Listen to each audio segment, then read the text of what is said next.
Constipation એટલે કે કબજિયાત, જે કોઈ બીમારી નથી, પરંતુ તમારું ઇન્ટેસ્ટાઇન તમારી પાસે મદદ માંગી રહ્યું છે.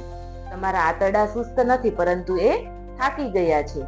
કારણ કે ઇમેજિન કરો કે આ રેલવે ટ્રેક છે કે જેના પર ખૂબ જ કચરો પડેલો છે. તો શું તેના પર ટ્રેન આસાનીથી ચાલી શકશે? નહીં. આવી જ કંઈક હાલત તમારા શરીરની પણ થાય છે કે જ્યારે તમે શરીરમાં પૂરતા પ્રમાણમાં પાણી નથી લેતા અને તમારા શરીરને ડિહાઇડ્રેટેડ રાખો છો, તમે વધારે પડતો સ્ટ્રેસ લો છો, પ્રોસેસ ફૂડ કે બહારનું જંક ફૂડ વધારે માત્રામાં લો છો અને આખા દિવસમાં તમે થોડુંક પણ ચાલતા નથી. તો આવી રીતે કોન્સ્ટિપેશન એટલે કે કબજિયાત દ્વારા તમારું શરીર તમને સિગ્નલ આપે છે કે તમારું ઇન્ટેસ્ટાઇન થાકી ગયું છે, જેને એક લય, એક રિધમની જરૂર છે.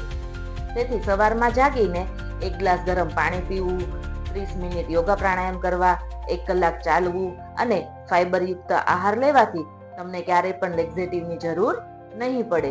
કારણ કે તમારા શરીરને દવાની નહીં, પરંતુ એક લય એટલે કે એક રિધમની જરૂર છે. Thank you.